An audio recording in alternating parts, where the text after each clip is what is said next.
thought leadership is so critically important. Intellectual capital is so very important.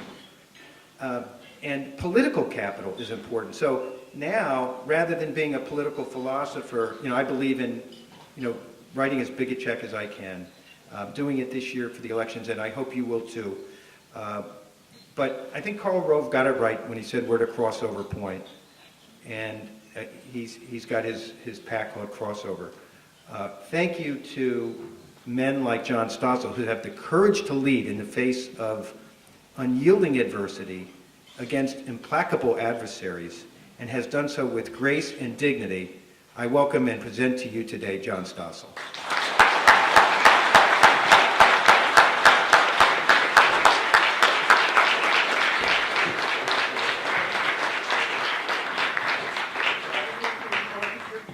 Okay. Now I got to advance my slides from here. So. Thank you, Craig. It's nice to be here. Thank you for coming. The title of the book is a response, of course, to last election's fervor, where people were saying, yes, we can, and cheering for Obama. And frankly, we can as free people, but they took we to mean government. And that frightens me. It really was over the top at the time of the last election when, you may remember, the candidate Obama said, if you elect me, you bring us to the moment where the rise of the oceans began to slow and our planet began to heal. Well, I think we now understand that this president can't do that. But people believe that politicians can do amazing things, solve all our problems. It's instinct. I divide this book into what my instincts were as a young liberal reporter and what reality's taught me, and they are very different. We are imprinted to trust central planning. And polls show that people are skeptical of government. Congress has something like, what, a 14% approval rating. But the next time there's some problem, even some of you will say, there ought to be a law. After September 11th, it's one example. We were scared. I was probably more scared than you because I live in Manhattan. So I didn't blanch when the government said, we got to take over airport security, obviously. You may remember before that the security was run by private contractors. They would hire who knows what, pay people minimum wage. They obeyed all the rules. Those small knives and box cutters were legal under the FAA's rules, open cockpit doors. But Tom Daschle said, you can't professionalize if you don't federalize. And the Senate voted 100-0 to create the TSA. So how's that working out for us? We really don't know how well it's working out. Maybe they have kept us safer. We don't know. Most of it's secret. The two cases we do know about, the famous cases, the underwear bomber and the shoe bomber, they were not caught by any government. They were caught by the passengers. What we do know is that the TSA spends 10 times what the old security screeners spent. What do we get for this 10 times the expense? We get hassled sometimes. Maybe it's necessary, except it's not. And we know this because in the law it allows airports to opt out and go back to private screening companies. And San Francisco, of all places, did. First big city to do that. And I send a producer to San Francisco to interview passengers, and they say things like, gee, these screeners are friendly. And the line moves quickly. And the TSA tests them, maybe looking to embarrass them, sends some fake contraband through, and surprise finds that the private screeners are much more likely to find it than the government screeners in Los Angeles. So they're better at their jobs, they're nicer, and they're faster. Why? Because it's a private contractor. Because he knows if he messes up, he can be fired. Government never fires itself. He also knows if he does a good job, he can make more money. Other airports might hire him. So he tries stuff, he innovates. What did this guy do? In his case, he runs contests. He offers screeners $2,000 if they're the best at being fast, at unpacking and repacking the luggage. They put it to music and have a contest where they all watch. And if you can do that neatly, or if you can find the fake pipe bomb that they sneak in there. Or if you're nice to people, you're rewarded. He tries things. So of course it's better. So now other airports are hearing about this and they want to opt out too. But in the law, you have to ask the TSA for permission. Exactly. So more than a dozen have asked. I interviewed the airport director in the airport outside of Glacier National Park in Montana.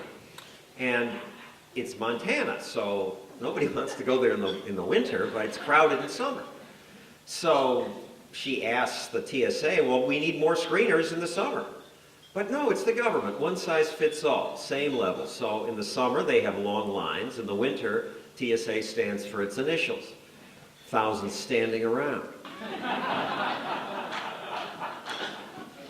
That airport, a dozen others asked to opt out, and the TSA simply ignores the request for over a year. And then a couple months ago, they send them all a letter saying, no, we reject your application. One reason given, and that is, we do not consider this advantageous to the federal government. Wouldn't McDonald's like to say that to Burger King? Now, why are they holding on? Because now this is an empire, a bureaucratic empire, and the bureaucrat knows he can only make more money if he has more people to supervise.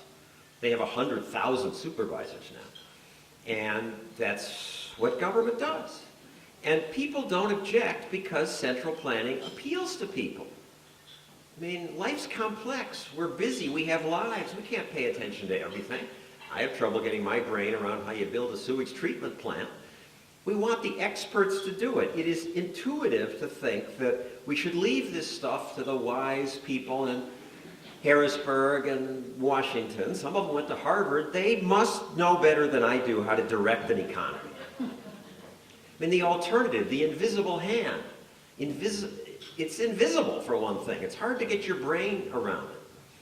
I prefer the way Friedrich Hayek put it, the spontaneous order. But it's still hard to conceive of. You would have trouble if you'd never seen a skating rink, and I tell you, I'm a businessman, you're the regulator, I want you to approve this. I'm going to put a rink of ice, sharp ice, here in Philadelphia, and people are going to strap sharp blades to their feet and zip around at different speeds, young and old, skilled and unskilled, and the only rule is go counterclockwise. You'd say, no way, there's no way that'll work out. We need skating police or skating stoplights. It's not intuitive to people. Or if I told you, I have a new fuel to compete with oil. Trouble is, unlike oil, which is flammable, my new fuel is highly flammable and so flammable it's explosive and deadly poisonous and odorless, and I want to pump it into your house. Invisible too. I mean, you would say, no way, it's too. I do this with an audience and I go around with a microphone. Would you want this fuel? No, never. Well, what if it would kill only 3 Americans a year? Oh, still, it's too dangerous. What kind of stove do you have? Gas.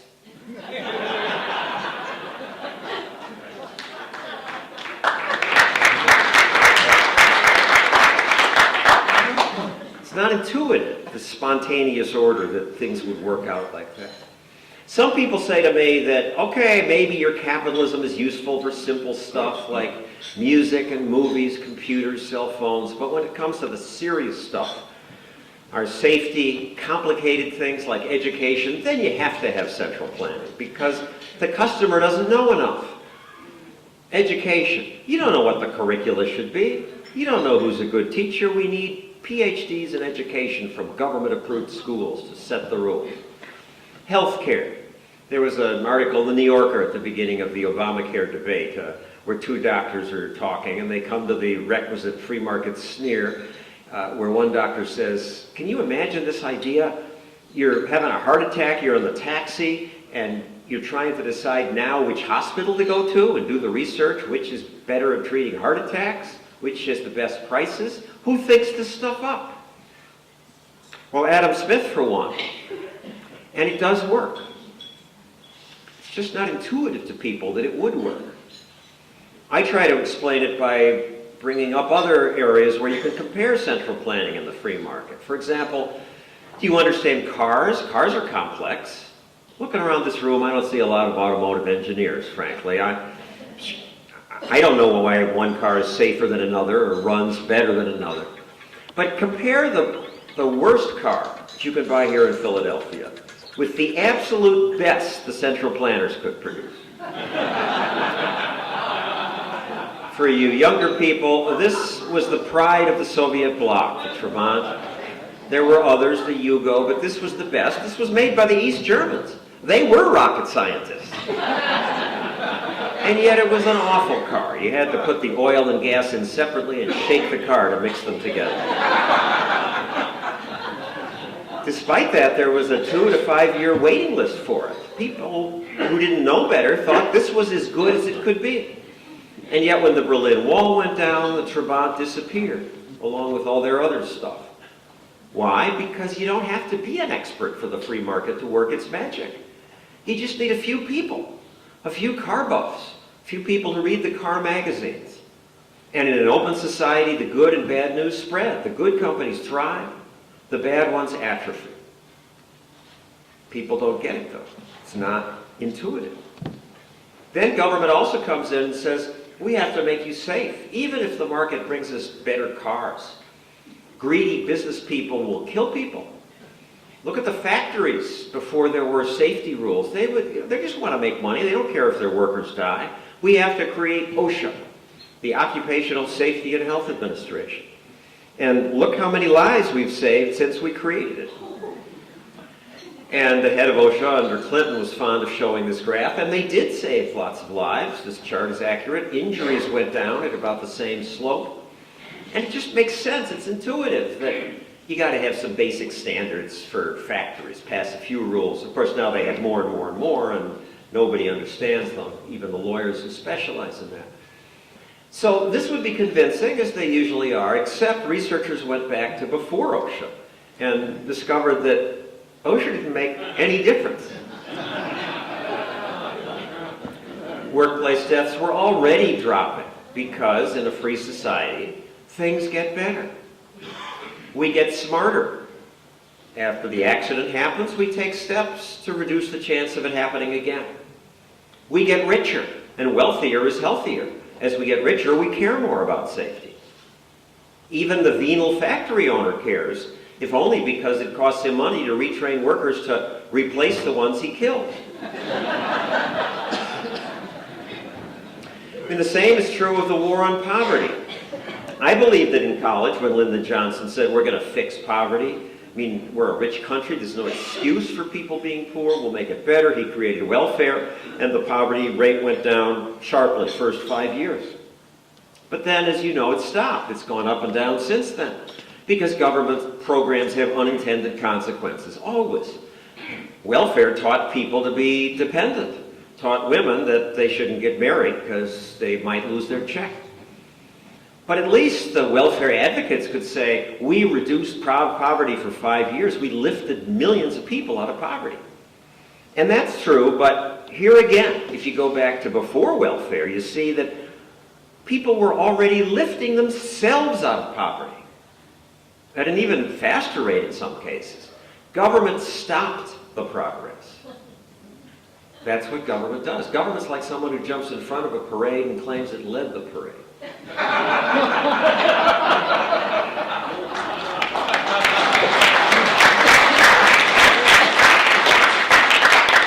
And so government grows. Here's a graph of the growth of government since the beginning of the Republic.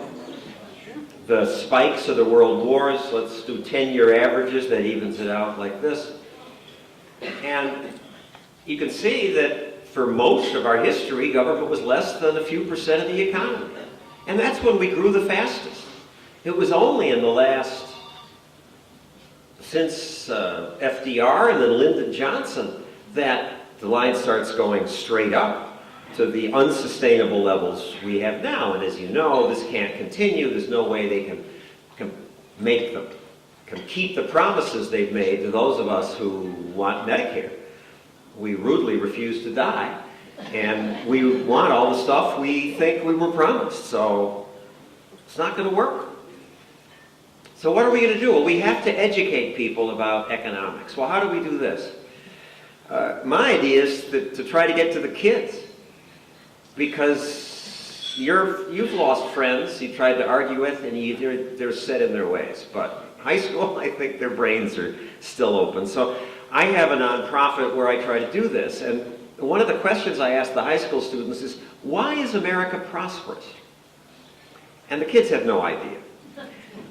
So one of the more popular videos in the high schools, well, I should explain this. I used to get calls from high school teachers who would say, I taped your show and I played it in my class, and we had a great discussion afterwards. The kids were yelling at me and each other and discussing these ideas. They'd never heard about free markets and a spontaneous order. Or a teacher would say, I wish I taped that, and I didn't. Can I buy it from ABC? ABC wouldn't sell it. So I started a nonprofit that bought the stuff from ABC. Fox gives it to us free now. And we offer it free to teachers. And it happens to be run out of Philadelphia now by a woman named Andrea Rich. Andrea, are you here somewhere? There she is, if she would stand up.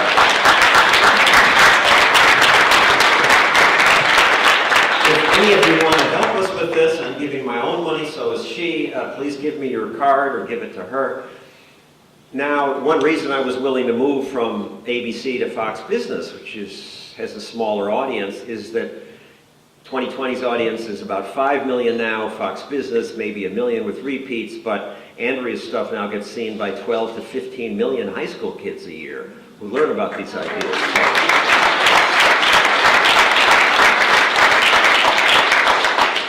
Thank you. And so one of the first ones was this one, why is America prosperous? The kids sit there looking confused for a while, and then one puts his hand, oh, I know, it's because America's a democracy. And somebody else says, and because we're a relatively new country, we have lots of natural resources. I reply, well, India's a democracy, India has natural resources, and India's poor. And they say, well, India's overpopulated. But actually the population density of India is the same as that of New Jersey, and New Jersey does okay. Usually. And consider Hong Kong. Hong Kong has no natural resources. It's just a rock. And no democracy. It never had it. It had the British rulers, now the communist Chinese. And yet Hong Kong went from desperate poverty to our level of wealth in 50 years. Third world to first world. Why?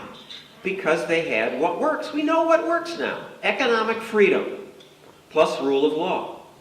You need rule of law. You need you need an honest judiciary. The worst places to live are the African country where you don't have rule of law, where nobody will build a factory because you're afraid if you do, your neighbor may just steal what you make, or the dictator may confiscate the whole factory. So you need private property, you need your person and property protected, and then that's all you really need. Then you need to be left alone, and that's what happened in Hong Kong. The British rulers punished people who robbed or killed each other. And then they sat around and drank tea. They left free people alone, and free people left alone made themselves wealthy. We know what works. Capitalism has lifted billions of people in the last few years out of the mud and misery of stoop labor. And yet it's vilified in every newsroom I've been in. Most universities too. So I'm trying to think, what's this about, this hatred of capitalism? And at first I thought it's the envy of the wealth, that there's this discomfort with people earning more than other people. And maybe it comes from the college professor. He's angry that his slightly stupider roommate went into business and makes more than he does, and so he teaches the kids. But it's also innate. We're uncomfortable with the wealth disparity. I'm annoyed that John Aguilar has more money than I want some of his. But then I thought about the kings and queens of old Europe. And they had 1,000,000 times more money than the average person. And people didn't hate them. They revered them. But they hated the bourgeoisie. They gave them that nasty name. They hated the very people who sold them the things they needed to make their lives better. What's that about? And the best I can come to is this intuitive feeling that if somebody made a profit, he made it off of you. That life and business is a zero-sum game. So if he made a profit, you lost something. If Bill Gates there's a pie, and Bill Gates took a big chunk, so we have less. And I see why politicians think that way, because their world works that way. One person wins, some person loses. But business doesn't work that way. It's not intuitive to people, but business doesn't work that way because business is voluntary. Only two ways to do things in life: voluntary and force. Government is force. We need some force. But the best of life is the voluntary part. And when I say voluntary, that means that it doesn't happen. The transaction never happens unless both people think they win. You see it in the simplest transactions. Maybe you bought a cup of coffee this morning. You gave her the buck, she gave you the coffee, said, "Thank you, thank you." Why do you both say thank you? That weird double thank you moment. Because you wanted the coffee more than you wanted the buck. She wanted the buck more than she wanted the coffee. Business is win-win. Bill Gates didn't take a big chunk of our pie. He had to bake thousands of new pies to get rich. You had to serve your customers well to make money in a free society. That makes us all wealthier. But it's not intuitive. And it's not perfect. There will always be Enrons and Bernie Madoffs. But the answer to it is not more laws that no one understands and gives you a false sense of security. The answer is market discipline, which means no privileges and no bailouts. And that's not what we have now.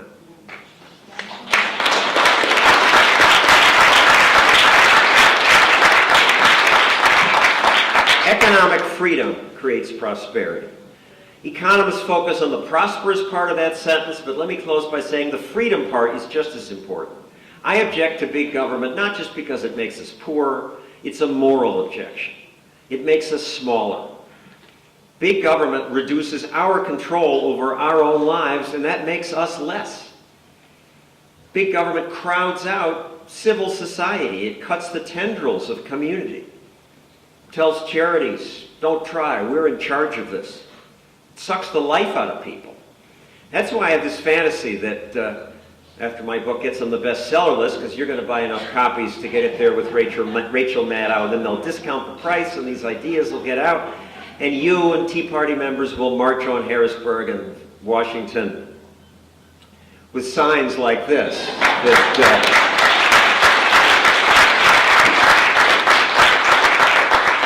It's a fantasy, but it could happen.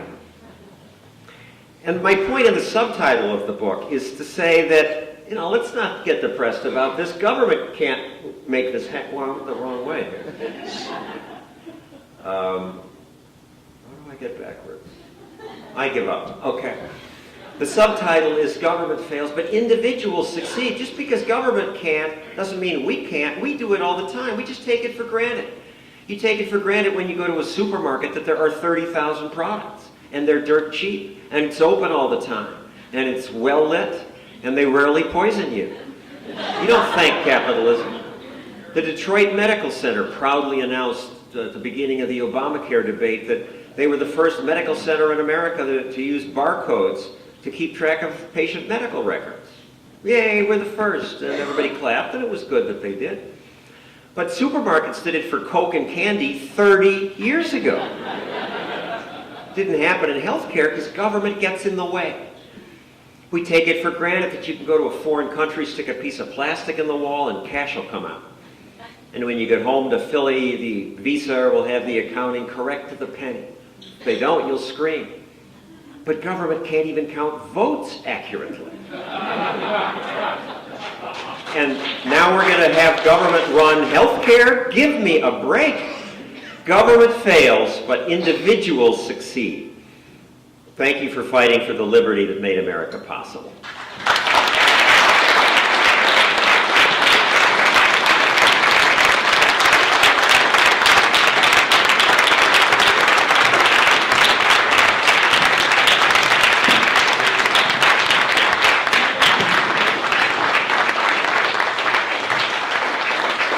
Thank you.